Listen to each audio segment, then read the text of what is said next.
Coffee. Coffee is a popular beverage made from the roasted and ground seeds or beans. The coffee plant's a tropical evergreen shrub and it's known of its stimulating effect due to caffeine. Ang history and origin niya is coffee begins in the Ethiopia with its early cultivation likely occurring in the Kaffa region. Coffee plants was then taken to Yemen in the 15th century where it was cultivated and spread. From Yemen coffee made its way to the Arab world and eventually the Europe and beyond.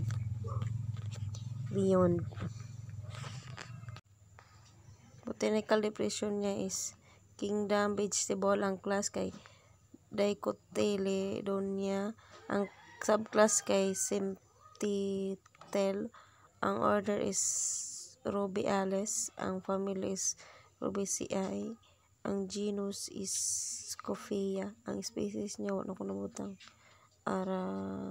Arabica.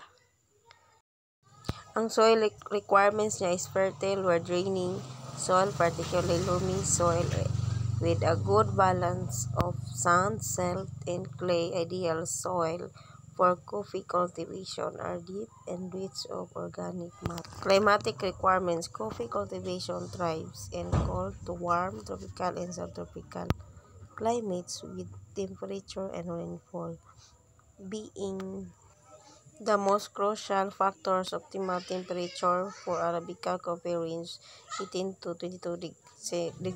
Ang cultural practices niya, coffee plays a significant role in various cultures, serving a social lubricant, a symbol of community, in a part of daily routine and ritual from the elaborate Ethiopian insect pest management.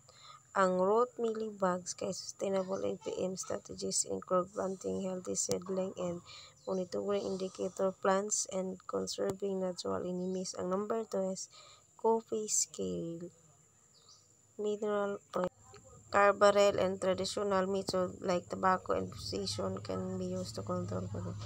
Ang ikatulo niya is coffee leaf miners. Disease management, a combination of preventive measure, early detection, and targeted intervention. Number 1 is fungicide. Crapper based on can be used control. 2 is biopesticide using beneficial microorganism or plant extract can help control pests.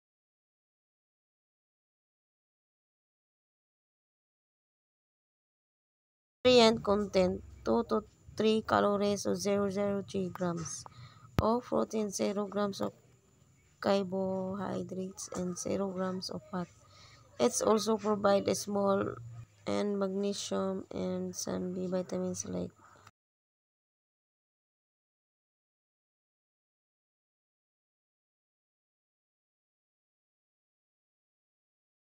ako ang recipe is sa coffee is coffee jelly. Varieties na ko sa coffee is 2 ka buok. Caturra coffee and geisha coffee.